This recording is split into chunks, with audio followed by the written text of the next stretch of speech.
আলাদা করে আর কি বলবে? আয়, চল ছাদে যাই, ওখানে বাতাসও ভালো। বিকেলে স্নান আলো তালুকদার বাড়ির ছাদটা আজ যেন অন্যরকম নীরব। পরি ছেলেটাকে আর ইলাকে নিয়ে এসে বলল, তোরা কথা বল, আমি নিচে যাচ্ছি, কিছু লাগলে ডাকিস। বলে পরি নিচে চলে গেল। চারপাশে হালকা বাতাস বইছে, দূরে পাখিরা বাসায় ফিরছে। ছাদের রেলিং এর পাশে দাঁড়িয়ে আছে ইলা, চুপচাপ, ঠোঁট কামড়ে ধরেছে। চোখে কোনো রং নেই, মুখে কোনো হাসি নেই, শুধু একটা চাপা অস্থিরতা। ছেলেটা কয়েক সেকেন্ড ইলার দিকে তাকিয়ে থাকলো, তারপর মৃদু গলায় বলল, আপনার কি আমাকে পছন্দ হয়েছে মিস ইলা তালুকদার? ইলা থমকে গেল, কোনো উত্তর নেই, শুধু কাপা নিঃশ্বাস। ছেলেটা একটু হেসে বলল, কিছু তো বলুন অন্তত। আমি আপনার মতামত জানতে আলাদা কথা বলতে চেয়েছি। ইলা ধীরে ধীরে মুখ তুলল, চোখ দুটো স্থির, ঠান্ডা, হাত দুটো ভাঁজ করে আকাশের দিকে চেয়ে ইলা বলল। যদি বলি ভালো লাগেনি? ছেলেটার মুখে তখনও হাসি, আত্মবিশ্বাসে ভরা দৃষ্টি। আগে ঠিক করে দেখুন তো আমায়, তারপর না হয় এমন কঠিন উত্তর দিন।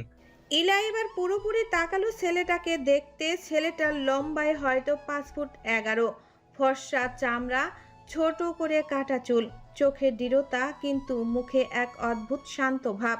একটা নীল পাঞ্জাবি, ঘড়ির বেল্ট কালো, স্টাফ জুতোয় ধুলো নেই, কিন্তু ইলার মুখে কোনো ভাব নেই। সে ঠান্ডা কণ্ঠে বলল, তবুও না, আমার আপনাকে পছন্দ হয়নি। ছেলেটা হেসে ফেলল, সেই হাসি ঠোঁট থেকে চোখ পর্যন্ত ছড়িয়ে গেল। কিন্তু আমার তো আপনাকে খুব পছন্দ হয়েছে মিস ইলা। দেখুন, আমি ভালো মেয়ে না, আমি অনেক খারাপ, বুঝেছেন? আমি নেশা করি, আমি অনেক ছেলেদের সাথে প্রেম করেছি, অনেক টাকা উড়াই। আর আজ এই যে শাড়ি পরে আছি, এটা আমি নাই। আমি টি শার্ট 3/4 পরি আর চুল খোলা রাখি, পাগলের মতো ঘুরে বেড়াই। রাতে ছাদে বসে গান গাই, চিল্লাই চিল্লাই, ভূতের সাথে কথা বলি, মারামারি করি, গালাগালি করি। আমার কোনো ভদ্রতা নেই, এক কথায় আমি একটা সাইকো।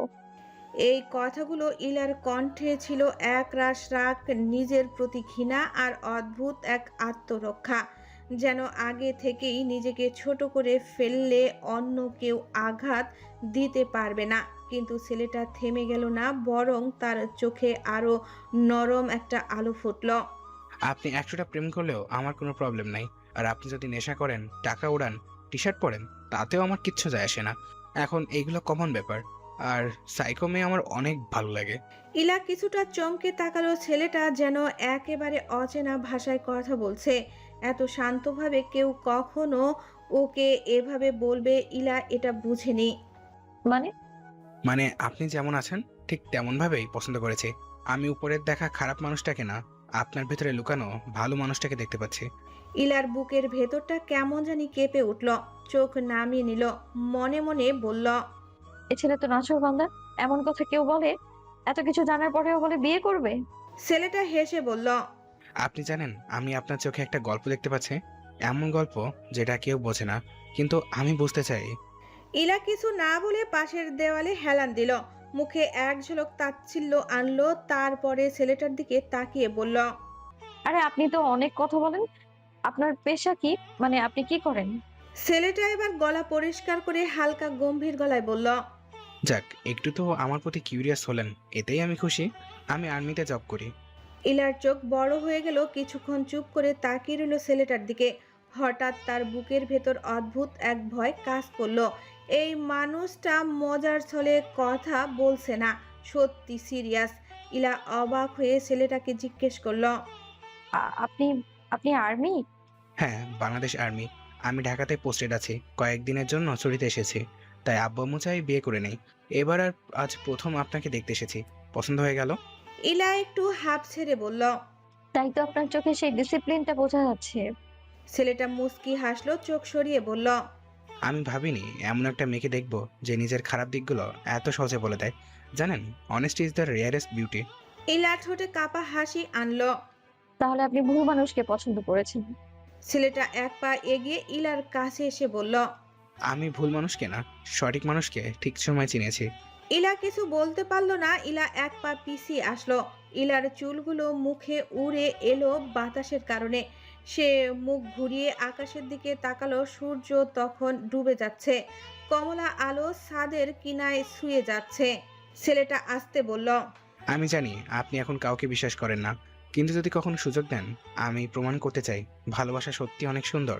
ইলা চুপচাপ থাকে, বুকের ভেতর কেমন চাপা ধগধগানি মনে হলো। কেউ যেন নিঃশব্দে দরজায় কড়া নাড়ছে। ছেলেটা এক মুহূর্ত দাঁড়িয়ে থেকে হেসে বলল, ঠিক আছে, আমি নিচে যাচ্ছি। আমার যা বলার ছিল আমি বলে দিয়েছি, বাকি কথা আব্বু আম্মু বলে নিবে। তবে একটা কথা বলে যাচ্ছি, বিয়ে আমি আপনাকে করব, সেটা যেভাবেই হোক। ইলা কিছু বলল না, শুধু ধীর করে মাথা নিচু করল। ছেলেটা চলে গেলে ছাদের বাতাসে হালকা নিঃশব্দতা ফিরে এলো। ইলা ছাদে দাঁড়িয়ে আকাশের দিকে চেয়ে বলল, আমি যাকে চাই সে বাদ দিয়ে আমাকে সবাই চায়। এ কেমন নিয়তি খোদা তোমার। চোখে মিশ্র অনুভূতি, রাগ আর কথাও একটা হারিয়ে যাওয়ার উষ্ণতা। ইলা মনে মনে বলল, এই ছেলেকে এত কিছু বলার পরেও কিভাবে বলে আমায় বিয়ে করবে? বেটাকে সাইকো নাকি? ইলা ছাদ থেকে নিচে নেমে নিজের রুমে চলে গেল। রুমে বসে চোখ দিয়ে পানি গড়িয়ে পড়ল। ইলা বুকে ঝড় চলছে, সামনে কি অপেক্ষা করছে সে জানে না। ড্রয়িং রুমে সবাই বসে আছে। ছেলেটা তার বাবা মায়ের পাশে এসে বসলো। অন্য পাশে তালুকদার বাড়ির বড় জনেরা বসে আছে। রাশেদ তালুকদার ভয়ে আছে, এই ভেবে তার মেয়ে আবার কোনো অঘটন ঘটে বসেনি তো। ছেলে মৃদু হেসে তার বাবা মাকে পরিষ্কার করে বলল তার মেয়ে পছন্দ হয়েছে, আর সে বিয়ে করলে এখানেই করবে, আর অন্য কোথাও বিয়ে করবে না। ছেলের বাবা মা ছেলের কথা শুনে আলহামদুলিল্লাহ বলল। এবার ছেলের বাবা ঠিক হয়ে বসে গলা পরিষ্কার করে বলল, তালুকদার সাহেব, আজকের আড্ডাটা আমাদের ভালো লেগেছে।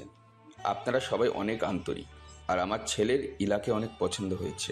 এবার ঘরের নীরবতা ভেঙে গেল। সাবিহা চায়ের কাপ টেবিলে রেখে মনে মনে আলহামদুলিল্লাহ বলল। পরি এক পাশে দাঁড়িয়ে সব শুনছে। ছেলের মা মৃদু হেসে বললেন, আমারও মেয়েটাকে খুব পছন্দ হয়েছে। মেয়ে ভদ্র, চুপচাপ। আজকাল এমন মেয়ে পাওয়া যায় না। আপনাদের আমার মেয়েকে পছন্দ হয়েছে জেনে খুশি হলাম।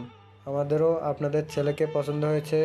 ছেলের বাবা এবার সোজা সাপটা বললেন, যেহেতু আপনাদেরও আমাদের ছেলেকে পছন্দ, তাহলে আমি ভাবছিলাম আপনাদের যদি কোনো আপত্তি না থাকে তাহলে একটা ভালো দিন দেখে বিয়ে ঠিক করে ফেলি।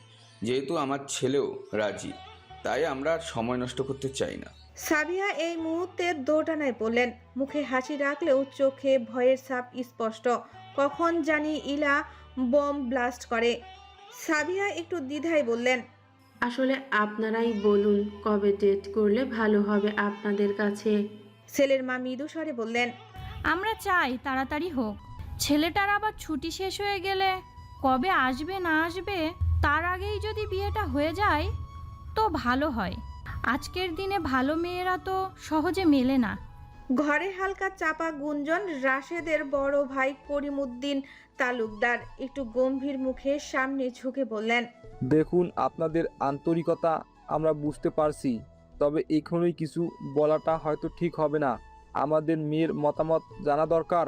ছেলের বাবা মাথা নাড়িয়ে বললেন, অবশ্যই সেটা তো জরুরি, তবে আমরা আশা রাখছি মেয়ে রাজি হবে, কারণ আমাদের ছেলে সিরিয়াস। সাবিহা কষ্টে হেসে উঠলেন। আমরা পরে আপনাদের ফোনে জানাবো, ঠিক আছে? একটু সময় দিন। ছেলের মা মিষ্টি হাসি দিয়ে বললেন, ঠিক আছে, আমরা অপেক্ষা করব। আপনারা ভাবুন ভালো করে, তারপর আমাদের জানান।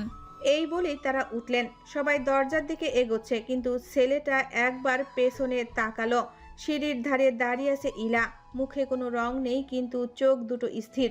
ছেলেটা তাকিয়ে রইল সেই দৃষ্টিতে, যেন এইটুকু প্রতিজ্ঞা। রাশেদ তালুকদার গেট পর্যন্ত এগিয়ে দিয়ে এলেন অতিথিদের। গাড়ি চলে গেল। ঘরের ভেতরে নিস্তব্ধতা। পরি ধীরে দরজা বন্ধ করে ইলার দিকে তাকালো। তুই শুনলি তো, ওরা তো বিয়ের দিন ঠিক করতে চায়। ওরা চায়, কিন্তু আমি কি চাই সেটা কেউ জানতে চায় না। পরি চোখ নিচু করে নিঃশব্দে দাঁড়িয়ে রইল। কিছু বলল না, কি বা বলবে, তবুও বোঝানোর চেষ্টা করলো। যা হওয়ার হয়েছে ওইসব ভুলে যা, আর এই ছেলে সব দিক দিয়ে সুন্দর। সাবিয়া নিচে বসে নিজের মাথা দু হাতে চেপে ধরলেন। রাশেদ নিঃশব্দে বললেন, ছেলেটা খারাপ না, কিন্তু আমি বুঝতে পারছি না এলা মানসিকভাবে এখনো প্রস্তুত কিনা। সাবিয়া দীর্ঘশ্বাস ফেলে বললেন, সেটাই কথা, কিন্তু ছেলের পরিবার ভালো, পেশায় আর্মি অফিসার। জানি না রাশেদ এই সুযোগটা হারানো ঠিক হবে কিনা। চলো আগে মেয়ের সঙ্গে কথা বলি, ওর মুখের কথা না শুনে কোনো সিদ্ধান্ত নেব না। রাত গভীর হয়। ইলা বিছানায় শুয়ে আছে। জানালার বাইরে বৃষ্টি পড়ছে। তার মনের ভেতর শব্দ সেই ছেলেটার কণ্ঠ। আমি আপনাকেই বিয়ে করব। ইলা চোখ বন্ধ করলো। বৃষ্টি জানালায় টুপটাপ পড়ছে। ঘরের ভেতর নিঃশব্দ অন্ধকারে এক নতুন অনিশ্চয়তার সূচনা হচ্ছে। রাত তখন 10:30 পেরিয়ে গেছে। তালুকদার বাড়ির ভেতর নিস্তব্ধতা নেমে এসেছে। বাইরে এখনো হালকা বৃষ্টি পড়ছে। জানালার কাছে টুপটাপ শব্দ পড়ছে একটানা। এই শব্দ যেন ইলার বুকের ভেতরে জমে থাকা হাজার প্রশ্নের মতো থেমে থেমে আঘাত করছে। বিছানার পাশে বসে ইলা চুপচাপ জানালার দিকে তাকিয়ে আছে। পরি একটু আগে ঘুমিয়ে গেছে। পুরো বাড়ি শুধু ঘড়ির টিকটিক শব্দ আর বৃষ্টির আওয়াজ। ঠিক তখন দরজায় টোকা পড়ল, ঠক ঠক ঠক ঠক। ইলা চমকে উঠল, মাথা তুলে বলল, কে? বাইরে থেকে রাশেদ তালুকদার শান্ত কণ্ঠে বলল। আমি। দরজা খোলো মা। ইলা ধীরে ধীরে দরজার কাছে গিয়ে খুলে দিল। দরজা খুলতেই সামনে দাঁড়িয়ে আছে ইলার বাবা রাশেদ তালুকদার আর মা সাবিহা। বাবার হাতে একটা ফাইল, মায়ের মুখ ক্লান্ত কিন্তু শান্ত ভাব। সাবিহা ভেতরে ঢুকে দরজাটা আলতো করে বন্ধ করে দিল। রাশেদ ধীরে এগিয়ে এসে বিছানার পাশের চেয়ারে বসলেন। সাবিহা ইলার পাশে বিছানায় বসলেন। কিছুক্ষণ কেউ কিছু বলল না। শুধু ঘরের নরম আলোয় তিনজনের মুখে ছায়া খেলা করছে। অবশেষে রাশেদ কণ্ঠ পরিষ্কার করে বললেন, ইলা, আজ সারাদিন সবাই তোমার কথা ভাবছে। ছেলেটার পরিবার খুব ভালো, ভদ্র, শিক্ষিত। তোমার মাও রাজি, কিন্তু শেষ সিদ্ধান্তটা তোমার। তুমি আমাদের মেয়ে, তোমার মতামত না শুনে কিছুই হবে না। ইলা নীরবে মাথা নিচু করে বসে রইল। তার চুল ভিজে গেছে জানালার বাতাসের বৃষ্টিতে। চোখে ক্লান্তি, ঠোঁটে নীরবতা। রাশেদ ফাইল খুলে ইলাকে বললেন, ছেলেটার নাম শেখ আরকিন রাফায়েল। ওর বাবা শেখ মাহফুজ রহমান, মা লায়লা হোসেন। ছেলে ঢাকাতে থাকেন, সেনানিবাসে এলাকায়। মার্কিন বাংলাদেশে আর্মিতে ক্যাপ্টেন পদে আছে, খুবই ভালো পজিশনে। কয়েকদিনের ছুটিতে এসেছে। আজ তো তোমাকে দেখে ও নাকি নিশ্চিত হয়েছে তোমাকে চায় ও, আর কাউকে বিয়ে করবে না। ইলা একটু অবাক হয়ে তাকালো, কিছু বলল না। রাশেদ নরম কণ্ঠে আবার বললেন, আমি ওর বাবা মায়ের সঙ্গেও কথা বলছি। তারা ভীষণ ভদ্র, আন্তরিক মানুষ। ওরা চাইছে যদি তুমি রাজি থাকো তাহলে দ্রুত বিয়েটা সেরে ফেলবে, আরকিনের ছুটি শেষ হওয়ার আগেই। মা দেখ, আমরা জোর করছি না, শুধু জানতে চাই তোর মন কি বলে। তুই কি ওই ছেলেকে পছন্দ করেছো? ইলা চোখ নামিয়ে ফেলল, ঠোঁট শুকিয়ে গেছে। কিছুক্ষণ নিঃশব্দে বসে থেকে ফিসফিস করে বলল, আমি জানি না আম্মু, জানি না আমি আর কাউকে ভালোবাসার মতো অবস্থায় আছি কিনা। আমি বুঝি মা, তোর এখন বিয়ে করার ইচ্ছে নেই, কিন্তু আরকিন ছেলেটা ভালো। ওর চোখে আমি শ্রদ্ধা দেখেছি, লোভ না। এই সুযোগটা তুই চাইলে নিতে পারিস না। আমি তোকে জোর করব না। ইলার চোখে পানি চলে এলো। ইলা তার বাবার দিকে চেয়ে বলল, আব্বু যদি আমি রাজি না হই? তাহলে আমরা না করবো মা। তুই আমাদের একমাত্র সন্তান, তোর সুখ ছাড়া আমাদের কিছু দরকার নেই। সাবিয়া তখন ইলার চুলে হাত বুলিয়ে দিল। ইলাকে বোঝাতে লাগলো, দেখ, আজ কিছু বলিস না, মন দিয়ে ভাব। আরকিনকে যদি মনে হয় সে তোর প্রতি সৎ, তাহলে আমাদের জানাস, না হলে কিছু হবে না। আজ রাতটা সময় হিসেবে রাখ, ভেবে দেখ কাকে তুই জীবনের জন্য চাইছিস। ইলা চোখ নামিয়ে মাথা নাড়ল। তার গলায় গুমোট গলা। আচ্ছা, ভাববো। ঠিক আছে, তাহলে আমরা নিচে যাচ্ছি। কাল সকালে কথা বলবো। মনে রাখিস, যেটা তোর মন চায় সেটাই বলবি। ইলার বাবা মা রুম থেকে বেরিয়ে গেলে দরজা বন্ধ করে ইলা আবার জানালার পাশে এসে দাঁড়ালো। বৃষ্টি তখনও পড়ছে। আকাশে মেঘ জমেছে ভারী। বাইরে ঝলকানির আলোয় দূরের গাছগুলো দুলছে। ইলা ফিস ফিস করে নিজেকে বলল, শেখ আরকিন রাফায়েল, আপনি জানেন না আমি কতটা মন ভাঙা মেয়ে। আপনি জানেন না আমি এখনো অন্য কারো নামেই বাঁচি। চোখ বেয়ে নেমে এলো অশ্রু। তবুও মুখে স্লান হাসি এনে আয়নায় তাকালো। নিজের প্রতিবিম্বর দিকে চেয়ে বলল, হয়তো আমাকেও নতুন করে বাঁচতে হবে, হয়তো সময় এসে গেছে। বৃষ্টি বাইরে পড়ছে। ঘরের ভেতরে নিঃশব্দে ইলার বুকের ভেতর একটা সিদ্ধান্ত ধীরে ধীরে জন্ম নিচ্ছে। ইলা লাইট অফ করে ঘুমাতে আসলো বেডে। রাত 11টা। বাইরে তখনও নীরবতা। বৃষ্টির পরে ঠান্ডা হাওয়া জানালা দিয়ে ভেতরে ঢুকছে। ইলার রুমের লাইট নিভানো, শুধু বিছানার পাশে ল্যাম্পটা জ্বলছে। টেবিলের উপর খোলা ডায়েরির কলম আর একটা মোবাইল ফোন নিঃশব্দে পড়ে আছে। ইলা বিছানায় শুয়ে চুপচাপ ছাদের দিকে তাকিয়ে আছে। ঠিক তখনই ফোনের স্ক্রিনে হঠাৎ আলো জ্বলে উঠল। Unknown number. ইলা চোখ কুঁচকে ফোনটার দিকে তাকালো। চিনে না নাম্বারটা, ভাবলো। এই সময় আবার কে? ফোনটা বাজতেই থাকলো, একটু থেমে গেল, তারপর আবার বাজতে শুরু করলো। ইলা রাগ করে মনে মনে বলল, কোন পাগল যে এই সময় কল দেয়? ফোনটা বাজতে বাজতেই কেটে গেল। 1 মিনিট পরে স্ক্রিনে একটা টেক্সট মেসেজ আসলো। ওহে আমার রাগিনী ফিউচার বাবুর আম্মু, আমি আপনার ফিউচার সন্তানের বাবা বলছি, প্লিজ ফোনটা রিসিভ করুন। ইলার চোখ বড় হয়ে গেল। কে আবার এই নতুন পাগল?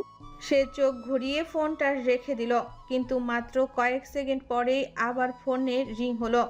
এইবার ইলা বিরক্ত স্বরে বলল, না ধরলে তো রাতভর বাজাবেই। দেখি কে এই দুঃসাহসী। ফোনটা রিসিভ করলো। হ্যালো। ওপাশ থেকে গলা ভেসে এলো একটা হালকা ব্যঙ্গ মেশানো হাসির গলা, কিন্তু ভয়ঙ্কর আত্মবিশ্বাসী সুরে।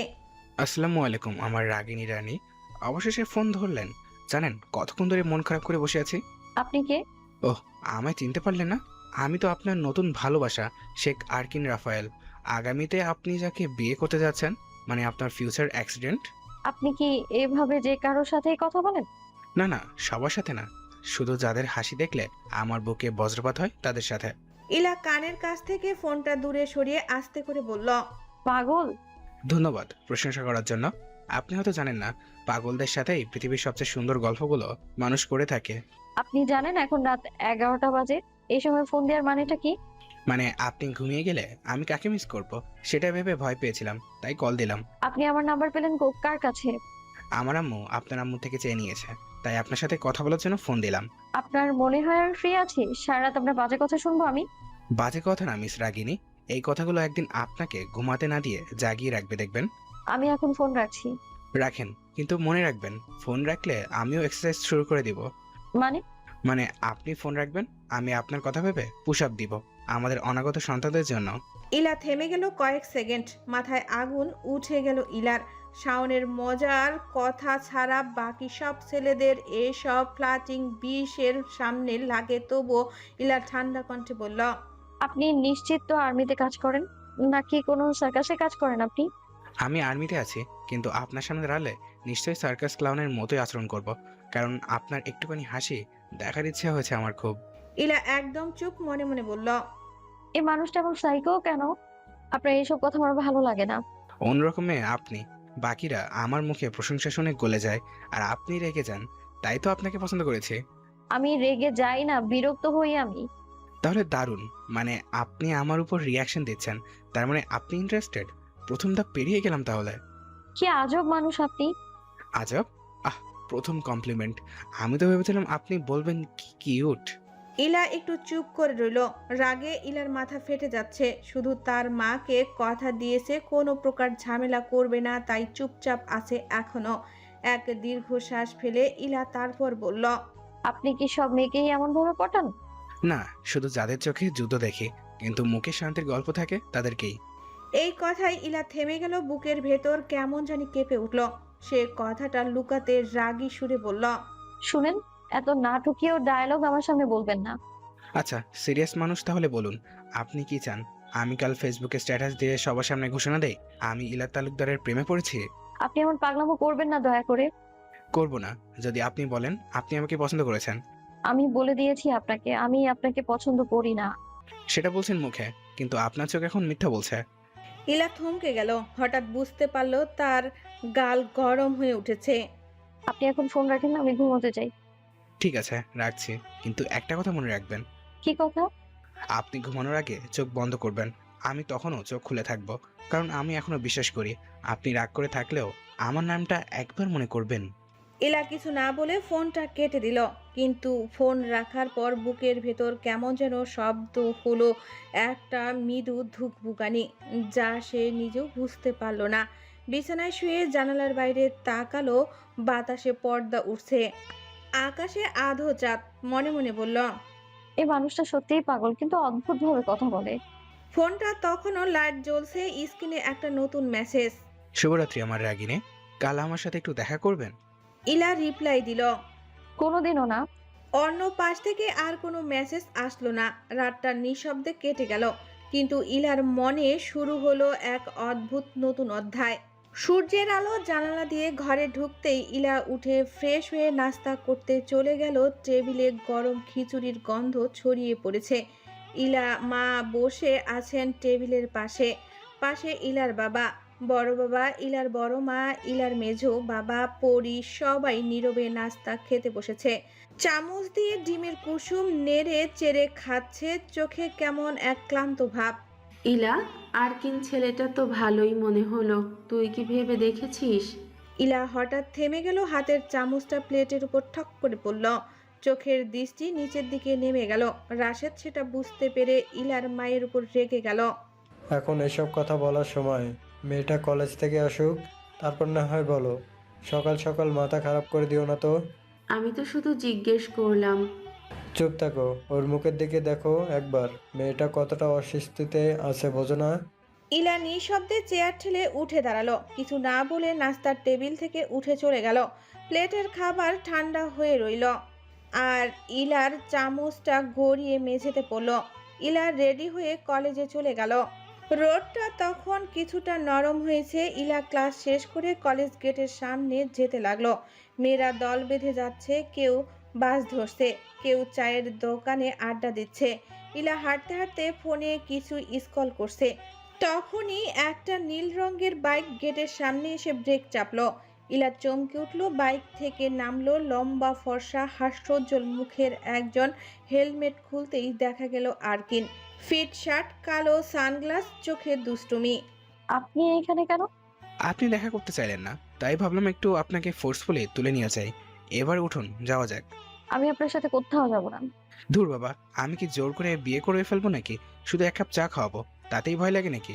আপনার কিছু বলার থাকলে এখানেই বলেন, আমি ব্যস্ত। আহা, কে না জানে আপনি কত ব্যস্ত। কলেজের সবচেয়ে ব্যস্ত সুন্দরী। আমার ফৌজদারি মামলা হয়ে গেল মনে হয়। এত কঠিন আচরণ করছেন কেন বলুন তো? আপনি অতিরিক্ত কথা বলছেন। কথা না বললে আপনি তো আমায় দেখবেনই না, তাই ভাবলাম কিছু মিষ্টি কথা বলেই যদি মনে জায়গা পাই। ইলা চোখ পাকিয়ে তাকালো। তার ঠোঁটের কোণে রাগ আর লজ্জায় মিশ্র ছায়া।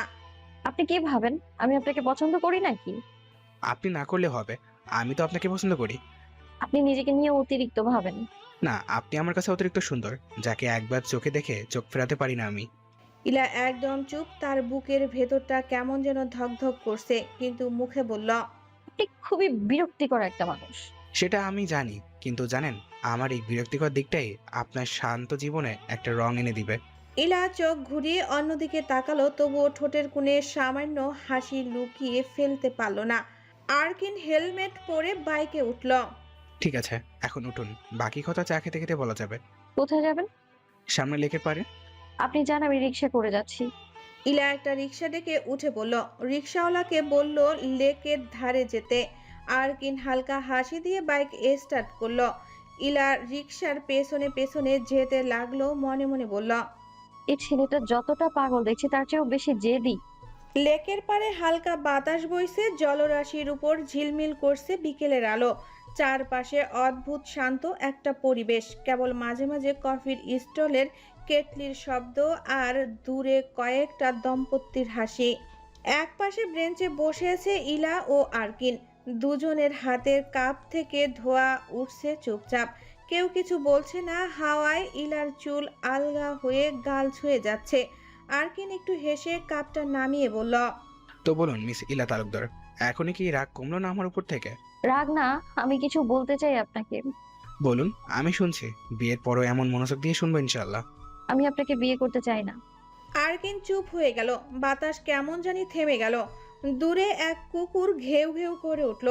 আরকিন কাপটা নামিয়ে ইলার দিকে তাকালো। তার চোখে কোনো বিস্ময় নেই, বরং অদ্ভুত এক প্রশান্তি। কারণটা জানতে পারি? আমার নামের খারাপ রিপোর্ট দেখছেন কখনো? না, তেমন কিছু না। তাহলে কি আমার ইউনিফর্মের সমস্যা, না আমার জেদি হাসিটাই? ইলা এবার মাথা তুলে তাকালো। চোখে একটু ঝিলিক, কিন্তু ঠোঁট নিস্তব্ধতা। একটা সত্যি কথা বলতে চাই আমি আপনাকে। বলুন, আমি শুনতে ভালোবাসি। ইলা একটু নিঃশ্বাস ফেললো, তারপর ধীরে ধীরে বলতে শুরু করলো ইলার জীবন কাহিনী। আমি কাউকে ভালোবাসি, ওর নাম শাওন। দেখিনি আমি কখনো তাকে, শুধু ভয়েস শুনে ভালোবেসে ফেলেছি আমি ওকে। ওর প্রতিটা ভিডিও, প্রতিটা হাসি, প্রতিটা কথা আমি বুকের ভেতর জমিয়ে রেখেছিলাম। প্রতিদিন ঘুমানোর আগে তার ভিডিও দেখতাম আমি। সকালে ঘুম থেকে উঠেই শুনতাম ওর ভয়েস। জানেন, একদিন ভেবেছিলাম ওকে না দেখে যদি মারা যাই, সমস্যা নেই, কারণ আমি জানবো আমি কারো প্রতি সত্যিকারের ভালোবাসা দেখিয়েছিলাম। ওর জন্য কাঁদতাম আমি, হাসতাম, এমনকি আল্লাহর কাছে দোয়া করতাম যেন ও সুখে থাকে। কিন্তু পরে জানতে পারলাম ওর জীবনে অন্য কেউ আছে। আমি যেন এক মুহূর্তে শেষ হয়ে গেলাম। ইলার চোখে পানি চলে এসেছে, আরকিন চুপচাপ বসে আছে। তার চোখে এক অদ্ভুত আলো, যেন হাসি আর করুণার মাঝামাঝি কিছু। মানে ভয়েস শুনে ভালোবেসেছিলেন? হ্যাঁ, ওর মুখ দেখিনি কখনো, শুধু কণ্ঠ শুনেই মন হারিয়েছিলাম। অবিশ্বাস্য, ভয়েসে প্রেম! আজকাল মানুষ টাকার জন্য ভালোবাসে, আর আপনি ভয়েসের মায়াজালে পড়ে গেছেন। আপনি হয়তো বুঝতে পারেন না আপনি কতটা সৎ। আপনার মতো বিরল মানুষ পাওয়া মুশকিল। আপনি হাসছেন আমার কষ্টে? না, আমি অবাক হচ্ছি একটা মানুষকে না দেখে, না জেনে ভালোবাসা মানে কি জানেন? এক ধরনের আত্মার ভালোবাসা। কিন্তু একটা কথা বলি, জি বলুন। আপনি যাকে ভালোবেসেছেন সে যদি বিয়ের কথা লুকিয়ে রাখে? মানে? ডিফেন্সের ছেলেরা প্রায় এমন করে। অনেকে বিবাহিত হয়েও বলে আমি সিঙ্গেল। হয়তো ওর জীবনেও এমন কিছু ছিল বা আছে। না, সে এমন না, আপনি ওকে চেনেন না। আমি তাকে চিনি না, কিন্তু পৃথিবীটাকে চিনি। ইলা কিছুক্ষণ চুপ থেকে উঠে দাঁড়ালো, চোখ লাল হয়ে গেছে। আমি কিছু শুনতে চাই না। আপনি এখন আমার পরিবারকে ফোন করে বলবেন আপনি আমাকে বিয়ে করবেন না। আমি চাই না আর কিছু এগোক। আরকিন স্থির দৃষ্টিতে তাকিয়ে রইল, যেন প্রতিটা শব্দ সে সংরক্ষণ করছে কোথাও। আমি কি বলবো তাদের? যদি জিজ্ঞেস করে কেন বিয়ে করব না, এটা বলবো যে ইলা এখনো একটা কণ্ঠের প্রতি অনুগত। আপনি যা খুশি বলুন, আমি শাওনকে ভুলবো না। একটা সুন্দরবনের ভালোবাসায় একদিন আপনি ভুলবেন। শুধু একবার বিশ্বাস করে হাত বাড়িয়ে দেখুন। ইলা কিছু না বলে চলে যেতে লাগলো। পায়ের শব্দ মিলিয়ে গেল কংক্রিটের ধারে। আরকিন পেছন থেকে তাকিয়ে থাকলো। চায়ের কাপের ধোঁয়া ধীরে ধীরে মিলিয়ে যাচ্ছে বাতাসে। নিজের মনে বলল, রাগিনী ইলা তালুকদার, তোমার চোখে এখনো শাওনের চাওয়া। আমি সেদিনই বুঝেছিলাম। আকাশে তখন সূর্য অস্ত যাচ্ছে, লেকের জলে প্রতিফলিত হচ্ছে। রঙিন আকাশ যেন ইলার জীবনে ধীরে ধীরে ঢুকে পড়ছে নতুন এক ছায়া। সন্ধ্যা নামছে আস্তে আস্তে। তালুকদার বাড়ির উঠোনে হালকা বাতাস বইছে। আজানের সুর মিলিয়ে যাচ্ছে দূরে কোনো মসজিদ থেকে। ইলা ক্লান্ত মুখে দরজা ঠেলে ভেতরে ঢুকলো, হাতে ব্যাগ, চোখের নিচে ক্লান্তি। সাবিয়া রান্নাঘর থেকে বের হয়ে বলল, এই ইলা, এতক্ষণ কোথায় ছিলি? কলেজ শেষ হয়ে এত সময় লাগে বাড়ি আসতে? আরকিনের সাথে ছিলাম। এক মুহূর্তে পুরো ঘর নীরবতা নেমে এলো। পরি চুপ করে দাঁড়িয়ে রইল। বড় মা আর মেজমা একে অন্যের মুখের দিকে তাকালো। সাবিয়ার মুখে হালকা বিস্ময়, তারপর এক অদ্ভুত হাসি। তাই বল, আরকিনের সাথে ছিলি?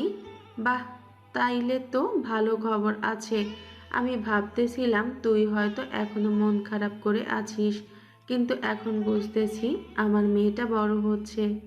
ইলা কোনো কথা না বলে সোজা নিজের রুমে চলে গেল। রুমের দরজা বন্ধ করে দিল, জানালা খুলে দিল। বাইরে আকাশে তখন হালকা অন্ধকার নেমেছে। বাতাসে কেমন এক ভারী নীরবতা।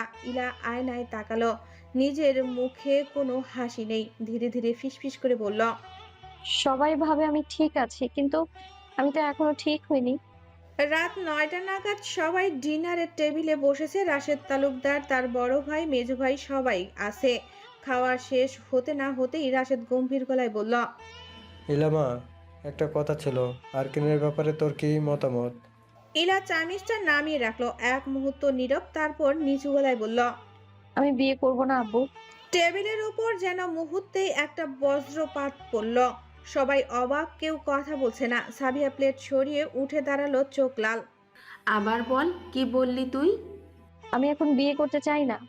এরপর যা হলো তা কেউ ভাবেনি। সাবিয়া ইলার কাছে এসে ইলার গালে একটা চর বসিয়ে দিল। সবাই চমকে গেল। সাবিয়া, থামো মেয়েটাকে। তুমি চুপ থাকো রাশেদ। এই, তুই বিয়ে করবি না মানে কি? আম্মু, আমি আমি এখন পারবো না বিয়ে করতে। কথা শেষ হওয়ার আগেই সাবিয়া তার গালে আরো কয়েকটা চর বসিয়ে দিল। তুই আমাদের জীবনের অভিশাপ। তোর মতো মেয়েকে জন্ম দিয়ে আমি পাপ করেছি। তোর মাথায় কি ঢুকছে না এই বাড়িতে কেউ না বলতে শেখেনি? রাশেদ এগিয়ে এসে স্ত্রীর হাত থামাতে চাইলেও সাবিয়া হাত ছুঁড়ে দূরে সরে গেল। সাবিয়া, আমি বলছি থামো, মেয়ে বড় হয়েছে, ওর মতামত থাকতে পারে। মতামত? একটা মেয়ে বিয়েতে না বলবে এটাই তার মতামত? এই শিক্ষা দিয়েছি আমি ওকে। এই মেয়ে বল, কোন ছেলের জন্য তুই এমন করছিস? কে সেই ছেলে? কে সেই ছেলের নাম বল। ইলা চোখ দিয়ে পানি ঝরছে, ঠোঁট কাঁপছে। আমি কাউকে ভালোবাসি না, কিন্তু আমি এখন বিয়ের জন্য প্রস্তুত না। কথা শেষ করার আগেই সাবিয়া আবার চড় মারল। তুই মুখ বন্ধ রাখ, নষ্ট মেয়ে। ফোনে ছেলেদের সাথে ফষ্টি নষ্টি করবি আর বিয়ের কথা বললে বলবি প্রস্তুত না। করিমউদ্দিন তালুকদার রাগ কন্ট্রোল করতে না পারে চিৎকার করলো। সবাই চুপ হয়ে গেল। সাবিয়া, শান্ত হ। এটা তোমার মেয়ে, পাড়া মানুষ না যে এমন করবে। এভাবে নিজের মেয়েকে কে মারে? সাবিয়া চুপচাপ পেছনে সরে গেল, কিন্তু রাগে নিঃশ্বাস ফেলছে দ্রুত। ইলা কোনো উত্তর না দিয়ে উঠে দাঁড়ালো, চোখে পানি মুছল না। আমি কারো ইজ্জত নষ্ট করিনি, আমি শুধু নিজের মতো একটু সময় চেয়েছি, আর এ বাড়িতে মনে হয় সেটা চাওয়াটাও পাপ। সবাই চুপ হয়ে যায়। ইলা ধীরে ধীরে রুমে চলে গেল, দরজা বন্ধ করে দিল। ভেতর থেকে কান্নার শব্দ শোনা গেল। রাশেদ তালুকদার চুপচাপ মাথা নিচু করে বসে রইলেন। করিমউদ্দিন তালুকদার হালকা দীর্ঘশ্বাস ফেলে বললেন, মেয়েটা শুধু নিজের কথা বলছে, আমাদের তার কথা বোঝা উচিত। বাইরে তখন হালকা বৃষ্টি শুরু হয়েছে। ইলা জানালার পাশে বসে আছে, চোখে পানি, হাতে ফোন। স্ক্রিনে তাকিয়ে দেখছে শাওনের পুরনো ডাউনলোড করা ভিডিও। ইলার চোখ বেয়ে টুপ করে অশ্রু গড়িয়ে পড়ল স্ক্রিনের উপর। আমি এখন ভুলে গেছি কিভাবে হাসতে হয়। রাতের কান্না শেষে সকালটায় এসেছে অদ্ভুত নীরবতায়। তালুকদার বাড়ির বারান্দায় সূর্যের আলো ঢুকছে, পাখির ডাক ভেসে আসছে দূর থেকে। ইলার চোখ লালচে দাগ, কিন্তু মুখ ক্লান্ত। রাশেদ তালুকদার ধীরে ধীরে মেয়ের রুমের দিকে এগোলেন। দরজায় হালকা টোকা দিয়ে ইলাকে ডাকলেন। ইলামা, ভেতরে আসতে পারি? ইলা বইয়ের পাতায় চোখ রেখেছিল, তবুও গলা ভারী হয়ে বলল, আসো আব্বু। রাশেদ ভেতরে ঢুকে চেয়ারে বসলেন। কিছুক্ষণ চুপ করে ইলার দিকে তাকিয়ে রইলেন, তারপর নরম গলায় বললেন, একটা কথা জিজ্ঞেস করবো ইলামা, মন খুলে বলবি। বলো আব্বু। তুই কি কাউকে ভালোবাসিস? ইলা চুপ। জানালার দিকে আলো এসে পড়ছে তার মুখে, তারপর শান্ত গলায় বলল, না আব্বু, আমি কাউকে ভালোবাসি না। আমি এখন শুধু বিয়েটা করতে চাই না, আমি পড়াশোনা শেষ করতে চাই। অন্তত আমার এইচএসসি পরীক্ষাটা যেন দিতে পারি, তারপর যা খুশি করো, আমি আর কিছুই বলবো না। রাশেদ কিছুক্ষণ মেয়ের মুখের দিকে তাকিয়ে রইলেন, চোখে গভীর চিন্তা। তিনি হালকা মাথা নেড়ে বললেন, ঠিক আছে মা, চল আমাদের সঙ্গে চল। ইলা অবাক হলো, তবুও চুপচাপ বাবার পেছনে হাঁটতে লাগলো। দুজন সোজা গেলেন ড্রয়িং রুমে। সেখানে তখন সবাই বসে আছে, সাবিয়া, পরি, বড় মা, মেজো মা আর ইলার বাবা। মেজো বাবা, চায়ের কাপ, সকালের আলো, তবুও ঘরে যেন আগুনের গন্ধ। রাশেদ চেয়ার টেনে বসলেন, কণ্ঠ দৃঢ় করে বললেন, শোনো সবাই, আজ আমি একটা সিদ্ধান্ত নিয়েছি। আজ থেকে এ বাড়িতে কেউ ইলার বিয়ে নিয়ে আর কোনো কথা বলবে না। মানে কি? তুমি কি এখন ওর কথা শুনে বিয়েটা ক্যান্সেল করে দিবে? এত ভালো প্রস্তাবটা। আমি জানি আমি কি বলেছি। সাবিয়া মেয়েটা পড়াশোনা করতে চায়, ও পারবে, আমি জানি। আমরা এতদিন যা করেছি সব সময় নিজের মতো করে ভেবেছি, এবার ওর কথাটাও শুনবো। বিয়ের পরে কি পড়াশোনা করা যায় না? তোমাকে এইসব চিন্তা করতে হবে না, আমার মেয়ে আমার বোঝা না। আজ থেকে ইলামা যেভাবে চাইবে সেভাবেই চলবে। সবাই চুপ হয়ে গেল। ইলা নিস্তব্ধ দাঁড়িয়ে আছে, তার চোখ ভিজে উঠল অজান্তেই। রাশেদ এবার ইলার দিকে তাকালেন। কিন্তু ইলামা, একটা শর্ত আছে। তুমি যেহেতু পড়তে চাও, তাহলে এখন থেকে তুমি পড়বে, কিন্তু কোনো প্রকার ফোন ব্যবহার করতে পারবে না। তোমার ফোনের কোনো প্রয়োজন নেই। বই, ক্লাস আর তোমার স্বপ্ন, এই হোক তোমার জগৎ আজ থেকে।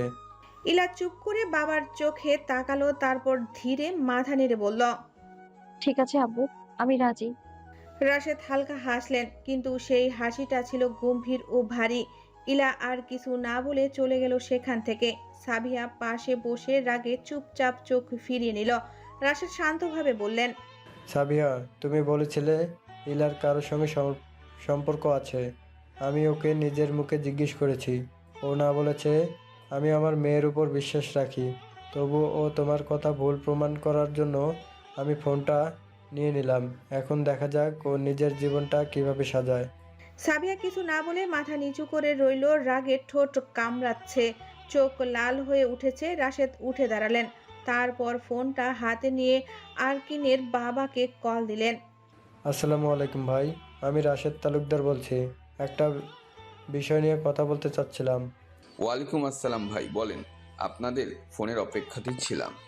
আমার মেয়ে এখন পড়াশোনার দিকে মন দিতে চায়, তাই আমরা আপাতত বিয়েটা আর আগাতে চাই না। আশা করি বিষয়টা বুঝবেন। ওপাশ থেকে কিছু শোনা গেল না। রাশেদ শান্তভাবে যা কাল বলে কলটা কেটে দিলেন। ফোন নামিয়ে রেখে ধীরে ধীরে বললেন, এখন থেকে কেউ আর ইলার জীবনে বিয়ের চাপ দিবে না। ঘরে চুপচাপ নীরবতা। ইলা বাবার পায়ের কাছে এসে বসলো, চোখে পানি জমে উঠেছে।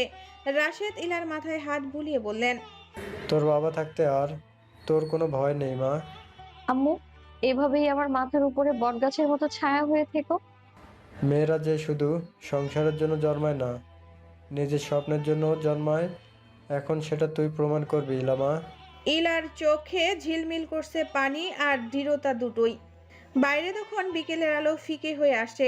আকাশের হালকা মেঘ পরি জানালার পাশে দাঁড়িয়ে তাকিয়ে আছে। মনে মনে বলছে, ইলা, তুই আজ সত্যি বড় হয়েছিস। এখন আমি শুধু নিজের জন্য বাঁচবো, নিজের স্বপ্নের জন্য। তার ফোনটা টেবিলে রেখে জানালার পাশে গিয়ে দাঁড়ালো। বাইরে হালকা বাতাস, আকাশে মেঘ, তার ভেতরে এক নতুন যাত্রা শুরু। সেই সময় একটা মেসেজ আসলো। ইলা ফোন হাতে নিয়ে দেখলো আরকিন মেসেজ দিয়েছে। আমার রাগি নেই, আমি দোয়া করি আপনি আপনার মায়াবী পুরুষকে পান আর আপনার সব ইচ্ছা যেন পূরণ হয়। তবে আমি আপনার বিয়ের আগ পর্যন্ত আপনার জন্য অপেক্ষা করব। একটা রিকোয়েস্ট, আপনি যদি শাওনকে বিয়ে না করেন তাহলে সেই জায়গাটা আমার জন্য রেখে দিবেন। আপনার জন্য অপেক্ষায় থাকবো। ভালো থাকবেন। আল্লাহ হাফেজ, আরকিন।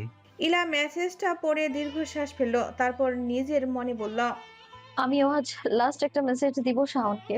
এরপর তো আর কোনোদিন বিরক্ত করব না। আমি জানি এই মেসেজটার কোনো মানে নেই, তবুও আমি আমার আবেগগুলো শেয়ার করব। সন্ধ্যার পরে ইলা ফোন নিয়ে বসলো। একটা নতুন জিমেল খুলে নতুন অ্যাকাউন্ট খুললো। তারপরে শাওনের প্রোফাইলে ঢুকে মেসেজ টাইপ করা শুরু করলো। ডিয়ার ভয়েস কিং, আপনি হয়তো এটা পড়েও হাসবেন, হয়তো বলবেন এ মেয়েটা পাগল, কিন্তু তারপরেও লিখছি, কারণ আজ আমার শেষ দিন আপনাকে কিছু বলার, আপনাকে বিরক্ত করার। আপনি জানেন ভয়েস কিং, আমি প্রথম দিন আপনার ভিডিও দেখেছিলাম একেবারেই অচেনা এক মানুষ হিসেবে, যিনি শুধু কণ্ঠে চেহারায় নয়, নিজের ভেতরের গভীর দুঃখেও আলাদা ছিলেন। আমি জানি না কেন, কিন্তু সেদিন থেকেই একটা অদ্ভুত টান কাজ করেছিল। আপনি ছিলেন আমার কাছে এক অদ্ভুত রহস্য, এক অসম্পূর্ণ গল্প। ধীরে ধীরে আমি আপনার হাসির মানে বুঝতে শিখেছি, আপনার আগের পেছনের কষ্ট চিনেছি আমি। আর ঠিক সেখান থেকেই আমার অনুভূতি জন্ম নেয় নিঃশব্দে, নির্লোভ ভাবে। আমি কখনোই চাইনি আপনাকে বিরক্ত করতে, শুধু চেয়েছিলাম আপনার একটুখানি সময়, একটুখানি মনোযোগ, একটুখানি হাসি দেখতে। আপনি যখন মেসেজ রিপ্লাই দিতেন না, আমি ভেবেছি হয়তো ব্যস্ত আছেন। আপনি যখন রাগে উত্তর দিতেন, তখন আমি নিজেকে দোষ দিয়েছি, হয়তো বেশি বলেছি। আর আপনি তখন যখন মজার মজার ভিডিও আপলোড দিতেন, তখন আমি হাসতাম। আমি আপনার একটা নাম দিয়েছি, অ্যাংরি ম্যান, কারণ আপনি যে কোনো সময় রেগে যান আমার উপর। জানেন, আমি আপনাকে কখনো আমার জীবনে দাবি করতে চাইনি, শুধু চেয়েছিলাম আপনি জানুন এক কোথাও এক কোণে এক ছোট্ট মেয়ে যে আপনাকে চুপি চুপি ভালোবাসে, যে আপনার প্রতিটা ভিডিওর শব্দে নিজেকে হারিয়ে ফেলে, যে আপনার হাসির ভেতর নিজের পৃথিবী খুঁজে নেয়। আমি জানি আপনি এগিয়ে গেছেন আপনার জীবনে, হয়তো কেউ আছে আপনার সেই মায়াবতী। আমি আজ জানি তিনি আপনার অতীত, আপনার ভালোবাসা, আপনার চোখের, আপনি ওকে হারিয়ে কষ্টে বাঁচেন। আর আমি বুঝেছি আমার জায়গা সেখানে নেই। আমি শুধু ছিলাম একটা অচেনা নাম, একটুখানি মনোযোগ পাওয়ার জন্য লড়াই করা এক বোকা মেয়ে। আপনি জানেন আমি কাঁদতে পারি না কারোর সামনে, কিন্তু আজ লিখতে লিখতে চোখে পানি আসছে, আমার হাত কাঁপছে, বুকটা ভার হয়ে আছে। কিন্তু তারপরে ওই মেসেজের শেষে একটা কথা বলতে চাই, আমি আপনাকে ভালোবাসি। একটা পবিত্র, নীরব, অসমাপ্ত ভালোবাসা, যার কোনো দাবি নেই, কোনো প্রতিদান নেই, কোনো অভিযোগ নেই। আপনি যেমন আছেন ঠিক তেমনই ভালো থাকুন। আপনার হাসিটা যেন হারিয়ে না যায়, আপনার রাগ যেন আপনাকে গ্রাস না করে, আর আপনার ভেতরের কষ্টটা যেন কোনো একদিন সত্যিকারের ভালোবাসায় পৌঁছে যায়। আজকের পর থেকে আমি আর থাকবো না, না অনলাইনে, না আপনার কমেন্টে, আর না কোনো ইনবক্সে। আজকের পর থেকে আপনি শান্তিতে থাকতে পারবেন, আমি কথা দিচ্ছি। আমি আর কখনো আপনাকে জ্বালাবো না। শুধু একটা জিনিস রেখে যাচ্ছি, আমার দোয়া, যেন আপনি সব সময় হাসেন, সফল হন, ভালো থাকেন। আর যদি কোনোদিন হঠাৎ মনে পড়ে যায় ইলা নামের মেয়েটার কথা, তাহলে মনে করবেন সে একসময় আপনাকে সত্যি সত্যিই ভালোবেসেছিল, কোনো স্বার্থ ছাড়াই। এক নামহীন আপনার জন্য পাগল, যাকে আপনি কোনোদিনও বোঝেননি। ইতি, ইলা তালুকদার। মেসেজটা লিখে ইলা চোখ বন্ধ করে কিছুক্ষণ বসে থাকলো। আঙ্গুলগুলো কাঁপছে, চোখের পানি স্কিনে পড়ছে। শেষ লাইনটা পড়েই সেন্ট চাপলো। এরপর নিঃশব্দে ফোনের সব আইডি ডিলিট করে দিল। এক এক করে ইনস্টাগ্রাম, ফেসবুক, টিকটক সব মুছে ফেললো। একবার শাওনের সব ছবিগুলো দেখে নিল, সেগুলো ইলা কালেক্ট করেছিল সব জায়গা থেকে। ডিলিট করে তারপরে ফোনটা রিসেট মেরে দিল। শেষে মোবাইলটা হাতে নিয়ে কয়েক মুহূর্ত তাকিয়ে রইল, তারপর নিঃশব্দে গিয়ে তার বাবার টেবিলের উপরে রেখে দিল ফোনটা। আব্বু, এই যে আমার ফোন তোমায় দিয়ে দিলাম। ফোন দিয়ে ইলা চলে আসলো নিজের রুমে। চুপচাপ এসে জানালার পাশে দাঁড়ালো ইলা। বাইরে চাঁদের আলো, কিন্তু ভেতরে শুধু অন্ধকার। আর সত্যি শেষ হলো একটা অধ্যায়, ইলার ভালোবাসার শেষ মেসেজ। ইলা আকাশের দিকে তাকিয়ে ফিসফিস করে বলল, হয়তো আপনি আমার থেকে দূরে, অন্য কোনো শহরে, অন্য কোনো ঠিকানায়, কিন্তু আমরা একই আকাশের নিচে দাঁড়িয়ে আছি, একই চাঁদ দেখছি দুজন। আজ এই চাঁদ আমার বার্তা নিয়ে যাবে আপনার কাছে, মনে রাখবেন। ভালোবাসা কখনো থামে না, শুধু দূরত্ব বেড়ে যায়। সময় ঠিক করে দেয়, এই কথাটা হয়তো সবাই বলে, কিন্তু ইলার জীবনে তা সত্যি হতে অনেক সময় লেগেছিল। শাওনের কাছে শেষ মেসেজ পাঠানোর পর থেকে ঠিক 1 বছর কেটে গেছে। এই 1 বছরে ইলা কেঁদেছে, লড়েছে, নিজেকে বদলেছে, আর সবচেয়ে বড় কথা, নিজেকে চিনেছে। 1 বছর পর আজ ফলাফল প্রকাশের দিন। সকাল থেকেই ইলার বাসায় এক অদ্ভুত উত্তেজনায় সবাই টেনশনে আছে রেজাল্টের। তালুকদার বাড়িতে তখন সবার মুখে উৎকণ্ঠা। রাশেদ তালুকদার হাতে মোবাইল নিয়ে ফলাফল দেখছে, হঠাৎ উচ্ছ্বাসে উঠে দাঁড়ালেন। ইলামা, তুই গোল্ডেন এ প্লাস পেয়েছিস মা। আমাদের পরেও গোল্ডেন এ প্লাস পেয়েছে। এক মুহূর্তে পুরো বাড়ি ভরে গেল করতালিতে। সাবিয়ার চোখে আনন্দের অশ্রু। বড় মা দোয়া করছে, আর পরি দৌড়ে গিয়ে ইলাকে জড়িয়ে ধরল। ইলা নীরবে চোখ বন্ধ করে শুধু বলল, আলহামদুলিল্লাহ, আমার আল্লাহ আমাকে অপমানের জবাব দিয়েছেন নিজের কৃতিত্বে। ইলা, রেজাল্ট বের হয়েছে, গোল্ডেন এ প্লাস, তুই গোল্ডেন পাইছিস রে। ইলা তখন জানালার পাশে বসেছিল, ধীরে ঘুরে তাকালো পরীর দিকে। চোখে এক চিলতে হাসি, কিন্তু সেটা শান্ত, আগের মতো উত্তেজিত নয়। হয়তো ইলা আগে থেকেই জানতো ইলার রেজাল্ট এমন একটা অবস্থা। তবুও পরীর দিকে তাকিয়ে বলল, তুই তো পাইছিস পড়ি। ঢাকা ইউনিভার্সিটিতে আমাদের দুজনের নাম যদি আসে, ভাব না কেমন লাগবে। তখন মনে হবে জীবন আসলে হারায় না, নতুন ভাবে শুরু হয়। আবার শুরু হলো তাদের নতুন যুদ্ধ। দুজনেই খুব পড়াশোনা করে বেশ কয়েকটা ভার্সিটিতে পরীক্ষা দিল। কয়েকদিন পরই ফলাফল এলো, দুজনই ঢাকা বিশ্ববিদ্যালয়ে চান্স পেয়েছে। পরীর সাবজেক্ট সোশ্যোলজি আর ইলার সাবজেক্ট জার্নালিজম। বাড়ির সবাই অনেক খুশি। ইলা আর পরী অপেক্ষা করে তারা তাদের সেই ভার্সিটিতে যাবে, মুক্তভাবে ঘুরতে পারবে। অপেক্ষার প্রহর শেষ করে ইলা ও পরী চলে গেল তালুকদার বাড়ি ছেড়ে ঢাকাতে। ঢাকা বিশ্ববিদ্যালয়ের হোস্টেলে গেট দিয়ে যখন ইলা আর পরী প্রথম ঢুকলো, মনে হচ্ছিল একদম নতুন একটা পৃথিবীতে এসেছে সে। সবাই ব্যস্ত, কেউ বই নিয়ে, কেউ চা হাতে, কেউ প্রেমের গল্পে। পরী আর ইলা দুজন একসাথে একই হোস্টেলে উঠেছে। রুম নাম্বার 213, শহীদ জননী হল। হল রুমের বারান্দায় বিকেলের আলো পড়ছে, দূরে সংসদ ভবনের ছায়া দেখা যায়। সেই আলোয় বসে ইলা প্রতিদিন বই পড়ে, চুপচাপ গান শুনে রেগুলার ক্লাস করে। এভাবেই 2 সপ্তাহ কেটে গেল। রুমের এক কোণে 2 মেয়ে একসাথে বসে সকালের চা খাচ্ছে। একজনের চোখে ফ্রেমের চশমা, চুল কাঁচছোয়া, আর মুখে এক শান্ত আত্মবিশ্বাস। সে ইলা। পড়ার চাপের কারণে ইলা চুল কেটে ছোট করে দিয়েছে। যখন বাড়ি ছিল তখন ইলার মা ইলার চুল ধুয়ে দিত, কিন্তু এখন ইলা একা একা চুলের যত্ন করতে পারে না, তাই চুল ছোট করে নিয়েছে। আর আরেকজন তাদেরই মতো চঞ্চল, খিলখিল হাসি মুখে, সব সময় ইলার পেছনেই লাগে, সে হচ্ছে পরী। এই 2 মেয়ের সঙ্গে এখন নতুন একজন যুক্ত হয়েছে, হালিমা সরকার। হালিমা একটু বেখেয়ালি, একটু হাস্যকর, কিন্তু মনটা একদম শিশুর মতো। সবসময় কথা বলে, হাসে, মজা করে। কখনো ভুল করে চাতে লবণ দেয়, আবার কখনো রাত্রে পরি ইলাকে ডেকে তার আজাইরা গল্প শোনায়। ইলা আর পরি মন দিয়ে শুনে, তবুও ওর মধ্যে এমন কিছু আছে যা তাদেরকে আলাদা করে না। হালিমাকে তার বাবা মা অস্ট্রেলিয়াতে পাঠাতে চেয়েছিল, কিন্তু হালিমা যাবে না বলে দিয়েছিল, যার কারণে হালিমার বাবা মা রাগ করে আছে। হালিমা মন খারাপ করে ইলা আর পরীকে বলল, তোরা জানিস তোরা ছাড়া আমার কেউ নেই। আব্বু আম্মু ভাইয়ারা কেউ তেমন কথা বলে না। আমি শুধু তোদের কারণেই এখানে হাসি খুশি থাকতে পারছি। তুই পাগল, আমরা আছি তো তোর সাথে। আমরা তিনজন একটা টিম, চিরকাল এভাবে থাকবো। আর না হলে আমাদের রাইট ভাইয়ের বউ বানিয়ে নিব। মাফ চাই ভাই, তোদের ওই প্লেবয় ভাইকে আমি বিয়ে করতে চাই না। এমনিতেও আমি ওনাকে ভয় পাই। পরি হালিমার কথা শুনে হেসে ওঠে। ইলাও হাসছে, কিন্তু ইলার হাসি বাকি দুজন দেখতে পেল না, কারণ ইলা তখন বইয়ের দিকে তাকিয়েছিল।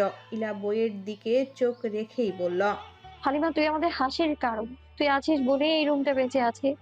এই 1 বছরে ইলা অনেক বদলে গেছে।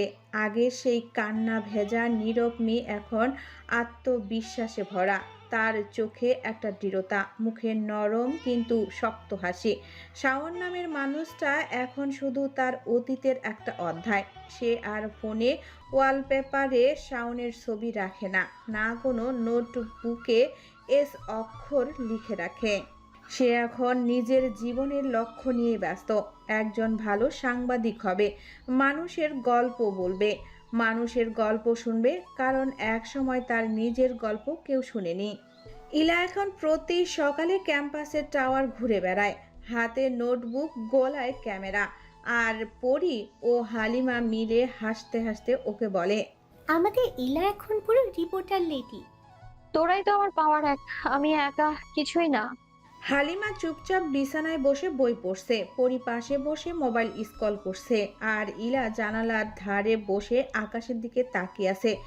রাতের চাঁদ টিমটিমে আলো, দূর থেকে এশার আজানের ধ্বনি, সব কিছু মিলিয়ে একটা শান্ত আবহাওয়া। হালিমা হঠাৎ বলল, ইলা, কখনো পুরনো কাউকে মিস করিস?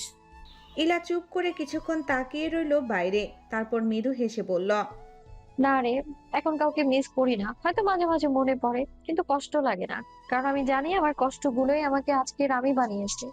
পরি ইলার দিকে তাকিয়ে দেখলো ইলার ফেস কেমন হয়েছে।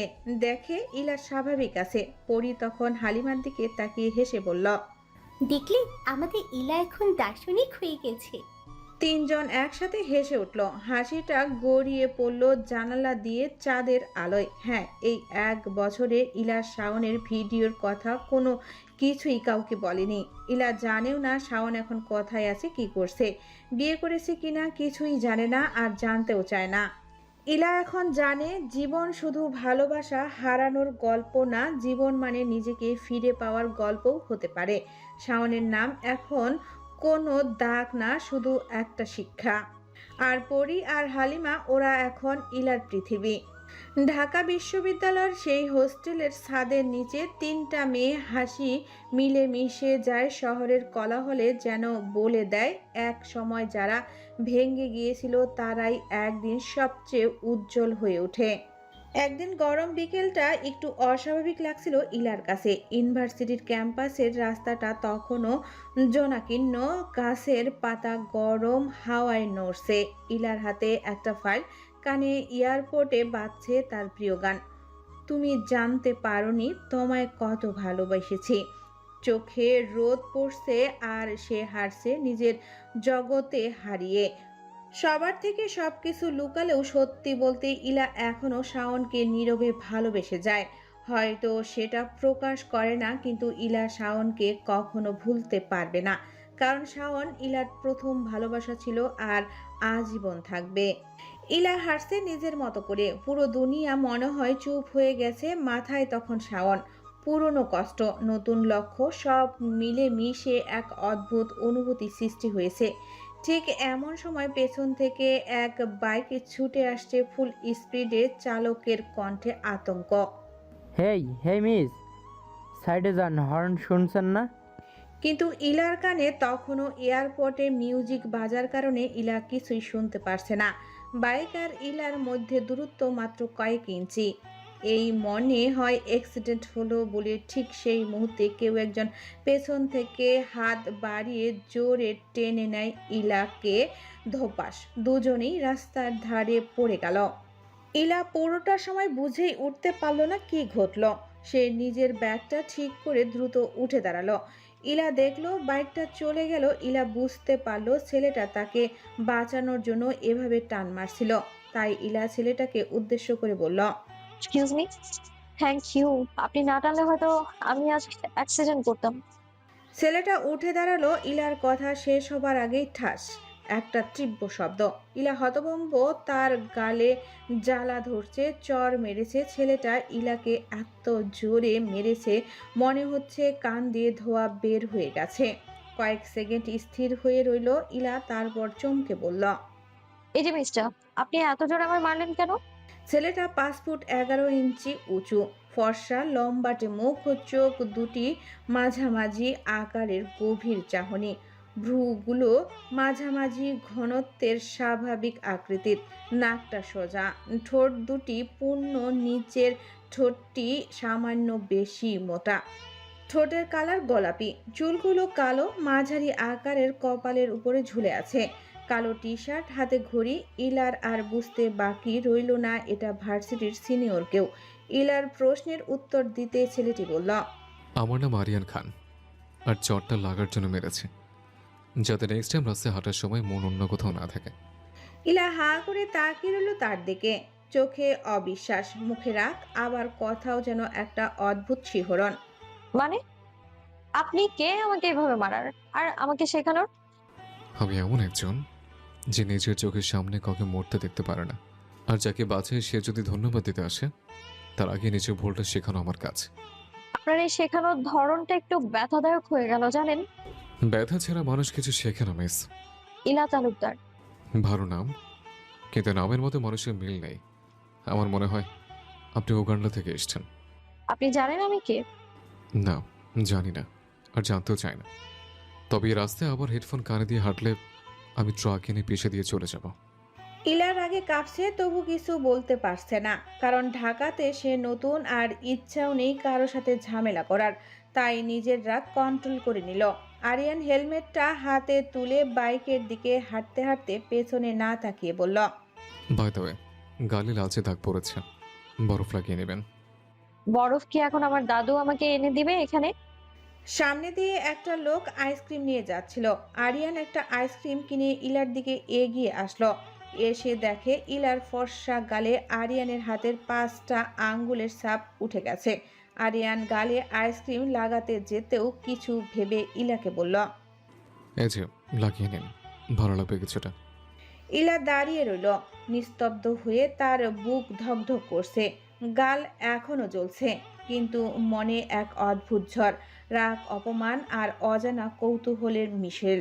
মনে মনে বলল, আরিয়ান খান নামটা ঠিক মনে রাখলাম, পরের বার দেখা হলে আমি এই চরের বদলা না নিয়ে ছাড়বো না। ইলা গালে হাত দিয়ে হেলে চলে গেল। পরি আর হালিমা ইলার এই অবস্থা দেখে কিছুটা অবাক হলো। ইলা কান্না করবে করবে অবস্থা। পরি দ্রুত ইলার কাছে আসলো, সাথে হালিমাও। কি রে, তোর গালে কি হয়েছে? এই অবস্থা কেন গালের? ইলা কিছু না বলে চুপ করে দাঁড়িয়ে রইল। চোখের কোণে জল চিকচিক করছে, ঠোঁট কাঁপছে, কিন্তু মুখ দিয়ে একটা শব্দ বের হচ্ছে না। ইলা, কে মারলো তোকে এভাবে, বলবি? বল ইলা, চুপ কেন? কে এই কাজটা করলো বলতো? আমি এখনই দেখি ওর কপালে কি লেখা আছে। আজ ওর একদিন, আমার 5-6 দিন। কিছু না পড়ি, আমি নিজেই পড়ে গিয়েছিলাম। নিজের মারছিস নাকি তুই? একটা বড় হাতের 5টা আঙ্গুলে ছাপ বসে গেছে। এভাবে পড়ে কেউ এমন দাগ করে, তুই কি ভাবিস আমি বোকার হালি? প্লিজ পড়ি, এখন কিছু জিজ্ঞেস করিস না, আমি একটু একা থাকতে চাই। হালিমা নিঃশব্দে পরির দিকে তাকালো। দুজনেই বুঝতে পারছে ইলার ভেতরে কিছু একটা ভেঙে গেছে। ঠিক আছে, কিন্তু তুই একা একা রুমে থাকলে আমরা দুইটা কি করব? আমার জন্য নুডলস নিয়ে আয় যা। ইলা আর কিছু না বলে ধীরে ধীরে রুমে চলে গেল। দরজা বন্ধ হবার সঙ্গে সঙ্গে তার চোখের জল গড়িয়ে পড়ল বালিশে। সময় এভাবেই যাচ্ছিল। ইলাও সেদিনের পর আর ওই ছেলেকে দেখেনি। ইলা সব ভুলে গিয়েছিল, আবার আগের মতো সময় যেতে লাগলো। কিন্তু ইলা আর রাস্তায় গান শুনে না। গান শোনার ইচ্ছা হলেই সেই থাপ্পড়ের কথা মনে পড়ে। কিন্তু কিছুদিন পরে ভার্সিটির সেই সকালটি ছিল অন্যরকম। আকাশে হালকা রোদ, ক্যাম্পাসের প্রতিটি কর্নারে নতুন সেমিস্টারের কোলাহল। ইলা, পরি আর হালিমা তিনজন একসাথে হাসছিল। মেয়েদের হাসির ফাঁকে ইলার মুখে একটা অদ্ভুত গম্ভীর ভাব। কিন্তু বেশি সময় লাগলো না চারপাশের হাসি মিলিয়ে যেতে। হঠাৎ সামনেই দাঁড়িয়ে গেল ভার্সিটির কয়েকজন সিনিয়র। চারজন ছেলের মুখে অহংকার মেশানো হাসি। তাদের মধ্যে একজন বলল, এই তোমরা নতুনরা আমাদের সামনে দাঁড়াও। পরি আর হালিমা একে অপরের দিকে তাকিয়ে চুপ করে দাঁড়িয়ে রইল। কিন্তু ইলা সোজা তাকালো সেই ছেলেটার চোখে। কেন আমরা দাঁড়াবো? আপনারা কি আমাদের অপমান করার লাইসেন্স নিয়ে আছেন নাকি ইউনিভার্সিটি থেকে? সিনিয়ররা একে অপরের দিকে তাকিয়ে মুস্কি হেসে বলল। তারপর ইলার সামনে দাঁড়িয়ে একজন সিনিয়র বলল, তোমরা তো দেখে অনেক সাহস, তাহলে ওই মিষ্টি গলায় একটু গান গাইতে হবে তোমার, আর তারপর হাঁটু গেড়ে বসে আমাদের সিনিয়র ভাইদের সালাম দিয়ে দিতে হবে, বুঝছো? ইলা চুপ থাক, ওদের সাথে লাগিস না।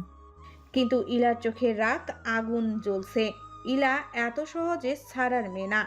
আর ইলার বাবা সব সময় বলে অন্যায় দেখলে প্রতিবাদ করতে। ইলা রাগী কণ্ঠে বলল, তোমরা নিজেদের সিনিয়র দাবি করো অথচ মেয়েদের সম্মান দিতে জানো না। লজ্জা হওয়া উচিত তোমাদের। এই কথাতেই পাশের এক সিনিয়র রেগে গিয়ে ইলার হাত শক্ত করে ধরে ফেলল। বেশি কথা বলবি না তুই। তুই জানিস আমরা কে, কার সামনে দাঁড়িয়ে কথা বলছিস? সেই মুহূর্তে ইলার শরীরের রক্ত যেন ফুটে উঠল।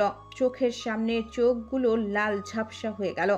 এক ঝটকায় নিজের হাত ছাড়িয়ে নিয়ে ঠাস করে একটা থাপ্পড় মেরে দিল ছেলেটার গালে। চারিদিক নিস্তব্ধ হয়ে গেল। ছেলেটার চোখ লাল হয়ে গেল, চোয়াল শক্ত হয়ে গেল। ছেলেটার রাগে লজ্জায় ইলাকে বলল, তোকে আজ আমি এমন শিক্ষা দেব যে তুই এই কাউকে মুখ দেখাতে পারবি না। ওরা তিনজন মেয়েকে ঘিরে ফেলল। পরি ভয়ে ইলার হাত চেপে ধরেছে। হালিমা ফিসফিস করে বলল, ইলা চল এখান থেকে। কিন্তু সিনিয়ররা তখন রেগে আগুন। ইলার চুল টেনে ধরে সাইডের দিকে টেনে নিয়ে যাচ্ছিল। পরি আর ইলা চিল্লায় হেল্প চাচ্ছে, কিন্তু কেউ এগিয়ে আসছে না হেল্প করার জন্য। সবাই ফোনে ভিডিও করতে ব্যস্ত। ইলাকে টানতে টানতে নিয়ে যাচ্ছে। পরি আর হালিমা কান্না করছে। ঠিক তখনই এক প্রচন্ড ভারী আওয়াজ শোনা গেল। হাই বাচ্চার দল, থাম।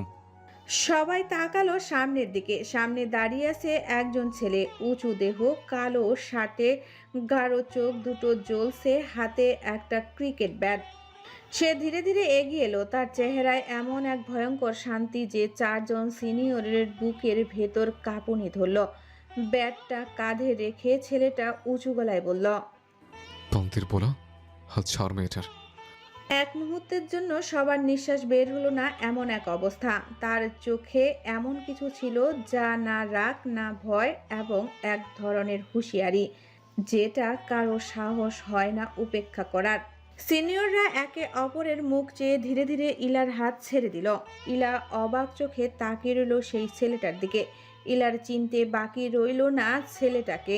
তার হাতে ব্যাটটা এখনো শক্ত করে ধরা, মুখে কোনো হাসি নেই। চারপাশ নিস্তব্ধ, শুধু হালকা বাতাসে ইলার চুল উঠছে। আর সেই ছেলেটার গলায় ভেসে আসছে একটাই কথা, আর একবার হাত ধরার চেষ্টা করলে হাত ভাঙবো তোদের সব কয়টার। চারপাশ নিস্তব্ধ। গরম বাতাসটা যেন হঠাৎ ঠান্ডা হয়ে গেছে। সবাই তাকিয়ে আছে সেই ছেলেটার দিকে যে একাই চারজন ছেলেকে থামিয়ে দিয়েছে। পরি, হালিমা ইলার কাছে সে দাঁড়ালো। কারো নিঃশ্বাস নেওয়ার সাহস নেই। ছেলেটা ধীরে ধীরে ব্যাটটা কাঁধ থেকে নামালো, চোখে একদম তীক্ষ্ণ দৃষ্টি, মুখের ভেতর হালকা রাগের রেখা। ইলা চিনে ফেলেছে, এটা আরিয়ান খান। ঠিক সেই ছেলেটা যে কয়েকদিন আগে রাস্তায় ওকে টেনে বাঁচিয়ে একটা চড় মেরেছিল। আরিয়ান সোজা এগিয়ে গিয়ে ইলার সামনে দাঁড়ালো। সিনিয়ররা তখনও চুপ, কেউ সাহস করে কিছু বলছে না। তোদের কি ভার্সিটিটা নিজের বাসগৃহ মনে হয় যে মেয়েদের হাত ধরে টেনে নিয়ে যাচ্ছিস? আমি এখনই ডিনের কাছে নিয়ে যাব তোদের। একজন সিনিয়র গলা নামিয়ে বলল, ভাই ভুল হয়ে গেছে। আরিয়ান ব্যাটটা সেই সিনিয়রের বুকের সামনে ঠেলে দিল, ঠান্ডা গলায় বলল, বলতে সবাই করে, কিন্তু সবাই তোদের মতো নোংরামি করে না। তারপর আরিয়ান ঘুরে ইলার দিকে তাকালো, চোখে এখনো রাগ, কিন্তু ভেতরে কোথাও যেন একটা দোষী নরমতা নিয়ে বলল। আপনি ঠিক আছেন তো? ইলা কিছু বলতে পারল না, কণ্ঠে কোনো শব্দই বের হচ্ছে না, শুধু মাথা নেড়ে জানালো হ্যাঁ। পরি ধীরে ইলার পাশে এসে দাঁড়ালো, ফিসফিস করে বলল। কি রে, কে এই ছেলে? তোকে কিভাবে চিনে? এটা সেই ছেলে যে আমাকে অ্যাক্সিডেন্টের হাত থেকে বাঁচানোর পরে চড় মেরেছিল, আর আজ সেই আবার আমায় বাঁচালো। হালিমা আর পরি তখনও অবাক মুখে তাকিয়ে আছে আরিয়ানের দিকে। আরিয়ান দু গালে হাত দিয়ে বলল। ও মা, এত কিউট ছেলে, আবার এমন ভয়ঙ্কর রাগও করতে পারে? ইলা, তুই এই হাতের মার খেয়েছিস, তোর দাঁতগুলো ঠিক আছে? পরি মুখে কথাটা বের হতেই ইলার মুখের কোণে হালকা এক রাগ জমে উঠল। হালিমা তখন পাশে দাঁড়িয়ে মুখ ঢেকে হেসে বলল। ইলা, আমি ভাবছিলাম তুই ওই চারজনকে পেটাবি, কিন্তু শেষে দেখি তোর জন্য নায়ক এসে হাজির। আরিয়ান তখনও কিছুটা দূরে দাঁড়িয়ে আছে, রাগে তার ঘাড়ের রগ ফুলে উঠেছে। হাতে থাকা ব্যাটটা শক্ত করে ধরে আছে, যেন এখনো কারো হাড় গুঁড়ো করে ফেলবে। চোখ দুটো লালচে, কিন্তু হাতে একটা স্থির আগুন, যেটা ভয়ও দেখায়, নিরাপত্তাও দেয়। ইলা চুপ আছে, মুখে কিছু না বলেও তার চোখে দেখা যাচ্ছে ঝড়। পরি হেসে বলল। তুই এখন চুপ কেন রে ইলা? তোর ওই মিস অ্যাটিটিউড ভাবটা আজ গেল কই? আমার অ্যাটিটিউড কেউ কিনে খায় না। আমি চুপ মানেই আমি ভয় পেয়েছি এমনটা না। পরি আর হালিমা একে অপরের দিকে তাকিয়ে হেসে উঠল। ঠিক তখনই আরিয়ান সামনে এগিয়ে এলো সিনিয়রদের, তার কণ্ঠস্বরে রাগ, প্রতিটা শব্দ ছুরি কেটে যাওয়ার মতো ধারালো। আরিয়ান সিনিয়রদেরকে বলল।